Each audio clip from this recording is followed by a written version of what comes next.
Tuhan bersamamu dan bersama rohmu. Inilah Injil suci menurut Lukas. Dimuliakanlah Tuhan. Dalam kunjungannya kepada Elisabet, ketika dipuji bahagia, Maria memuliakan Allah dan berkata, "Jiwaku memuliakan Tuhan dan hatiku bergembira karena Allah juru selamatku. Sebab Ia telah memerhatikan kerendahan hamba-Nya. Sesungguhnya, mulai sekarang segala keturunan akan menyebut aku berbahagia, karena Yang Maha Kuasa telah melakukan perbuatan-perbuatan besar kepadaku dan namanya adalah kudus. Rahmat-Nya turun-temurun atas orang yang takut akan Dia. Ia memperlihatkan kuasa-Nya dengan perbuatan tangan-Nya dan mencerai-beraikan orang-orang yang congkak hatinya. Ia menurunkan orang-orang yang berkuasa dari tahtanya dan meninggikan orang-orang yang rendah.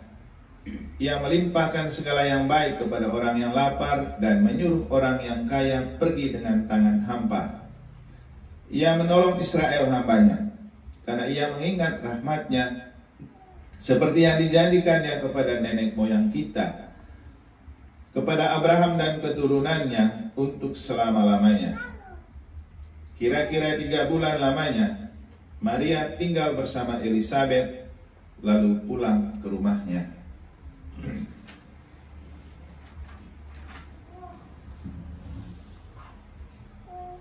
Demikianlah sabda Tuhan. Terpujilah Kristus.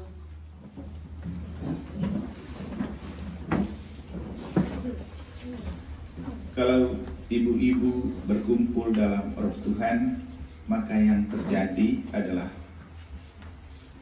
seperti yang diungkapkan oleh Magnificat Maria dalam Injil. Dan yang terjadi adalah ada sukacita dan kebahagiaan seperti yang dialami oleh Maria dan Elisabet dalam Injil yang telah kita dengar.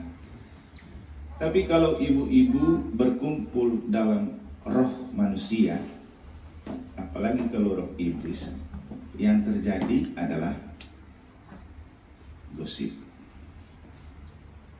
Maka kalau kita sering berkumpul dalam ibu-ibu dan isinya adalah gosip, berarti kita sedang kehilangan roh Tuhan. Caranya, ya sadari kalau kita sedang diselimuti oleh roh jahat atau iblis yang memang kerjanya untuk membuat kita suka repot dengan urusan orang dan berbicara tentang masalah orang. Kita perhatikan baik-baik dalam Injil, ketika roh Tuhan menyelimuti hati Maria dan Elisabet, yang mereka lakukan apa? Memuji Tuhan, bercerita tentang karya agung Tuhan yang telah Tuhan lakukan bagi hidup dan perjuangan mereka. Nah, ibu-ibu kita tidak mungkin bercerita tentang karya agung Tuhan karena memang mereka tidak dan sering kurang diselimuti oleh roh Tuhan. Maka yang terjadi, mereka menceritakan tentang hidup dan mungkin masalah-masalah orang. Hari ini kita merayakan Hari Ibu. Pertama-tama kita bersyukur karena Tuhan menganugerahkan kita kehidupan dengan dilahirkan melalui ibu-ibu. Maka berdoa untuk ibu-ibu adalah cara terbaik untuk kita merayakan Hari Ibu sedunia. Entahlah apa yang menjadi alasan Hari Ibu sedunia ini dirayakan, tapi saya rasa ini penting dan perlu karena kita kadang-kadang menjadi kacang lupa kulit. Lupa dengan ibu yang melahirkan kita, apalagi mendoakan dan memperhatikan mereka. Ibu Retno, juga Mas Andi dengan Mas Ari dan anak-anak Ibu Harmani mestinya bersyukur kan saat Hari Ibu mereka mendoakan ibunya yang telah berpulang 40 hari yang lalu. Tentu tidak pernah kita membayangkan hal ini terjadi. Tadi di Gumbrih juga saya mengatakan kepada mereka, kamu bersyukur dan beruntung karena hari ini Hari Ibu, dan kamu melakukan rekoleksi sebagai umat paroki Santa Maria Ratu Gumbrih. Tadi siang saya upload doa Angelus yang berisikan view di gereja kita. Karena saya teringat dengan Hari Ibu, saya lalu membuat caption tentang Hari Ibu. Doa Angelus sangat penting. Kenapa penting? Karena mengingatkan kita akan peran seorang ibu bagi Yesus yang lahir di perayaan Natal. Nah, inilah kenapa Gereja Katolik tidak sembarang merayakan Natal.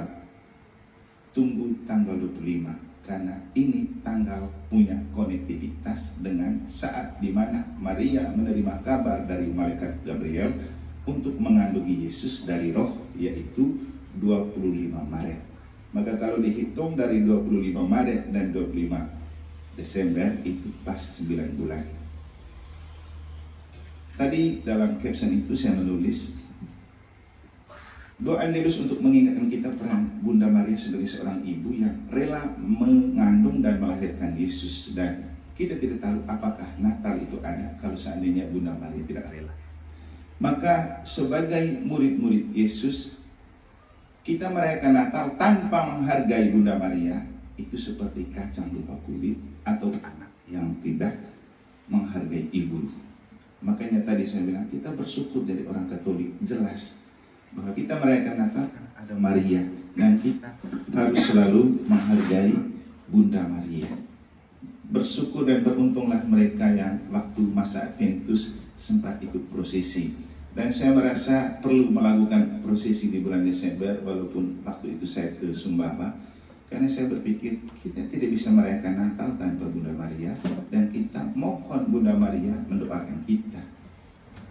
Sayangnya ada yang tidak ikut itu prosesi kan. Jadi Bapak Ibu, Anda semangat mempersiapkan Natal, tapi kalau tidak dekat dengan Bunda Maria percuma. Ya, karena kata orang surga ada di kaki ibu. Mungkin karena Bunda Maria makanya ada kata-kata surga itu ada di telapak kaki ibu. Tetapi dalam kenyataan orang lalu kemudian mengatakan memang surga ada di telapak kaki ibu, tetapi kekerasan dan kekejian ada di telapak tangan dan mulut ibu-ibu. Karena kalau anak-anak rewel yang paling cepat cubit itu ibu-ibu, yang paling banyak caci maki itu ibu-ibu. Kan tidak ada gunanya ada surga di telapak kaki kan. Kalau di bagian atas semua tidak ada surganya, penuh neraka. Jadi jadinya dibikin terbalik, surga ada di telapak, neraka ada di bagian atas. Ini tentu sebuah pernyataan yang membantu kita untuk memaknai kembali keibuan kita. Dalam bacaan suci baik sekali kita diingatkan. Saya juga heran kok hari ini hari ibu bacaannya tentang ibu-ibu. Bacaan pertama berbicara tentang Ibu Samuel. Siapa namanya tadi Mas? Mas yang baca. Ibu Reto. Ibu Hana. Ibu Hana, seorang ibu yang bertanggung jawab terhadap anak. Jadi setelah Samuel disapi oleh ibunya Hana, ia diantar ke rumah Tuhan di Silo. Sampai di sana dibuatin apa? Hana mau meminta Eli untuk mendengar doa, karena ia mau bersyukur karena dulu dia minta anak ini di hadapan Tuhan dan Tuhan sudah beri. Nah, Bapak Ibu, pekerjaan utama dan pertama ibu-ibu adalah merasa kalau anak itu anugerah Tuhan. Maka setelah kita menemukan anak itu anugerah Tuhan, jangan lupa bawa anak kepada Tuhan. Jangan lupa bicara kepada Tuhan. Tuhan, syukur karena kami diberikan anak ini, dan ini adalah anugerah terindah dan terbesar. Sekarang kami bawa dia kembali kepadamu. Mau pakai dia untuk apa? Haknya Tuhan. Nah, Bapak Ibu, ini penting karena rasanya ibu-ibu zaman now terlalu posesif merasa memiliki anak, sehingga dia berpikir dia yang punya hak untuk menyayangi anak sampai dia lupa Tuhannya. Jadi kadang-kadang kita terlalu merasa memiliki anak sampai kita lupa Tuhan itu punya, anak itu punya Tuhan. Sehingga yang terjadi, kita yang atur anak ini, makannya berapa banyak, dan kita punya ekspresi menyayangi anak itu dengan memanjakan. Ikut saja maunya anak. Tidak boleh orang lain omong, bukan anaknya. Sampai orang lain minta anaknya ke gereja pun nggak boleh, ini anak saya, tidak ada urusan. Dia bukan untuk gereja. Nah, ini berbahaya Bapak Ibu. Karena anak itu milik Tuhan, maka mari kita membesarkan dia dalam kesadaran, biarkan Tuhan menyelenggarakan hidupnya. Jangan sampai kita punya anak lalu kita tidak biarkan dia ke gereja. Itu dosa terbesar untuk pasutri Katolik. Karena waktu dia menikah, dia berjanji untuk mendidik dan membesarkan anak secara Katolik. Sehingga ketika dia sudah dibaptis, sudah dikomunikan pertama, jangan sampai anak Anda tidak pernah jadi miskinah. Jangan sampai anak Anda tidak terlibat dalam kegiatan gereja. Atau jangan sampai anak Anda baru ke gereja tunggu ada aktus Natal. Karena ada juga yang begitu kan. Soalnya kalau aktus Natal pasti nanti snacknya dia ada waktu latihan, ada makannya waktu pentas, ada bagi kadonya setelah Natal. Nanti waktu Natal ketika banyak betul anak di negara. Tapi kalau hari-hari Minggu dan hari-hari biasa, di mana mereka itu? Setelah dikomunikan, di mana mereka itu? Kok tidak pernah mesdina? Tidak disekali. Jadi ini cara yang salah sebagai seorang ibu Katolik. Lihatlah Hana, dia tahu anak itu anugerah Tuhan, maka dia kembali bawa kepada Tuhan untuk bersyukur. Jangan merasa memiliki anak sampai Anda lupa untuk menyayangi dia dengan membiarkan Tuhan menyayangi atau membesarkan dia. Jadi kadang-kadang dalam hidup orang tua karena merasa anaknya dia manjakan sampai orang lain dan gereja tidak boleh ikut campur. Masalahnya nanti kalau dia sakit dan dia mati pasti cari gereja. Dan untuk pertumbuhan karakter butuh gereja. Pengajaran agama yang benar pasti perlu gereja. Dan dia harus dibiasakan untuk dibesarkan dalam gereja. Nah, Yesus setelah lahir dia dididik dengan karakter rohani. Baru 8 hari sudah dilahirkan, dibawa untuk disunat. Setelah itu dipersembahkan di bait Allah. Sampai-sampai saking kuatnya kerohanian Yesus, dalam usia 12 tahun dia sudah berada di bait Allah, berdebat di sana. Dan ketika Maria dan Yusuf bilang, "Nah, kami ini setengah mati cari engkau, sudah berapa hari kami pergi dan tidak menemukan engkau." Dia bilang apa? Supaya kamu tahu, inilah rumah Bapakku. Jadi kalau anak-anak merasa mencintai gereja dan Tuhan, itu memang anak yang benar Katolik. Tapi lagi-lagi tidak ada anak yang berkarakter Katolik kalau orang tua tidak mendidik secara Katolik. Maka membawa kembali anak ke hadapan Tuhan itu penting. Seringkali saya mengatakan kepada Bapak Ibu, bisa Anda pergi ke paroki lain. Di mana paroki yang misa hariannya pakai mesdinar? Di mana? Hanya di negara. Karena saya ingat anak Anda, supaya mereka mencintai gereja dan mencintai Tuhan. Tapi sayangnya tidak semua orang tua mengerti dan memahami apa arti semuanya itu. Jadi besok-besok kamu tidak ada misa sore dan tidak diperkenankan pakai mesdinar, dan kasihan anakmu sudah dikomunikan tunggu hari Minggu baru dia mesdinar. Jadi bersyukur dan beruntunglah punya pastor yang berpikir tentang anak Anda untuk besar secara Katolik. Nah, Maria dan Elizabeth juga menunjukkan sebagai ibu yang merasa bahwa hidup itu anugerah Tuhan, dan anak yang sedang mereka kandungi itu juga adalah anugerah Tuhan. Makanya yang mereka lakukan adalah berbagi sukacita karena roh Tuhan yang menaungi mereka. Elizabeth dikandung dari roh oleh kabar malaikat Gabriel. Setelah Elizabeth mengandung 6 bulan, Maria mengandungi Yesus dari kabar malaikat Gabriel, dikandung oleh roh. Maka sentuhan rohlah yang membuat ketika Maria mengunjungi Elizabeth, seperti Yohanes itu melonjak kegirangan. Karena dia tahu di sana ada Yesus juga di dalam rahim Bunda Maria. Apa yang membuat mereka macam connect gitu? Jawabannya roh. Sentuhan roh yang sama yang ada di rahim Maria dan Elizabeth membuat mereka berpadu dalam sukacita.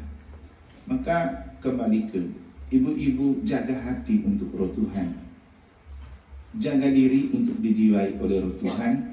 Dan mari kita membina diri dan keluarga dan anak-anak dalam roh Tuhan. Yesus itu kan makin besar, makin dikasih Allah dan manusia, karena mereka bertumbuh secara rohani. Maka sebagai seorang ibu, kita baru ibu yang hebat kalau kita bisa membangun hidup rohani anak.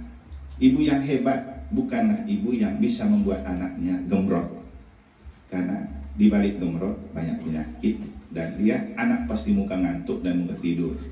Tapi kalau dia punya rohani yang bagus, pasti dia akan lain, dia punya modelnya. Sering saya mengatakan, saya beruntung dan bersyukur punya orang tua yang rajin berdoa dan mencintai gereja. Hal yang kemudian membuat saya juga rajin berdoa. Saya bertumbuh dan berkembang dalam keluarga di mana setiap malam mereka berdoa bersama dalam keluarga. Saya ingat baik, saya punya bapak, pekerjaan pertama dulu kan kita pindah-pindah rumah. Yang pertama yang dia ingat adalah dia kan tukang kayu, bisa apa saja dia bisa. Dia buat satu rumah kecil untuk dua patung keluarga kudus. Saya ingat betul itu patung keluarga kudus yang mereka punya. Dari saya kecil sampai saya besar, besarnya kayak begini. Dan itu kita merasa bahwa memang keluarga kudus ada di keluarga kita. Ini sebuah pengalaman. Sebenarnya mama saya itu keras dia wataknya, disiplinnya tinggi, gampang juga dia marah.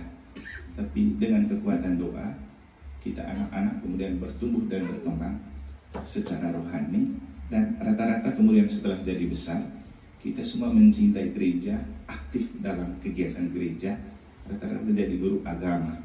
Saya punya adik-adik, biar kacau, pasti jadi dewan, jadi guru agama. Gitu juga yang perempuan, jadi dirgen, ada yang jadi ketua KBG lagi di tempat suaminya.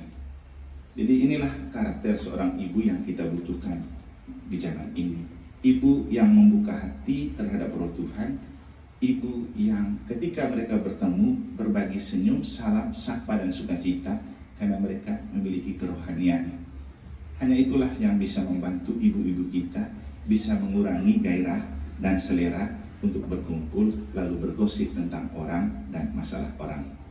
Semoga Ibu Maria selalu mendoakan kita, Ibu Elizabeth selalu mendoakan ibu-ibu kita, dan Ibu Hana, ibunya Samuel, mendoakan ibu-ibu kita.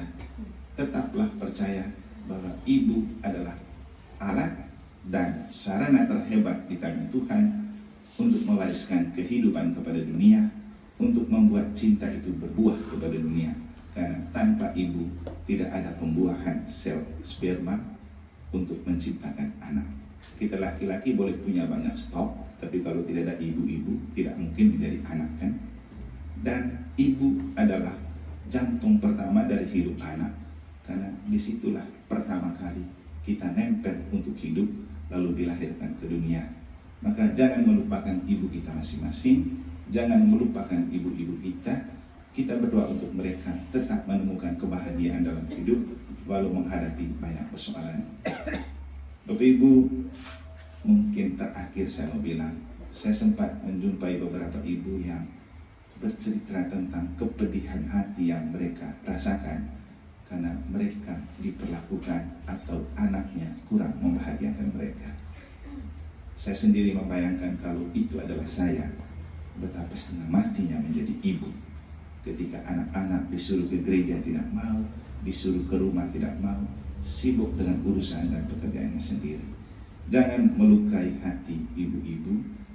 Mungkin melukai hati perempuan itu ya itu kan ceritanya lain, tapi melukai hati ibu itu sama dengan melukai diri sendiri karena kita pernah hidup di kandungan setiap ibu. Semoga Ibu Maria Sri Harmani boleh menikmati kebahagiaan kekal di surga bersama Bunda Maria pelindungnya, bersama Elizabeth, bersama Hana, dan bersama para kudus di surga.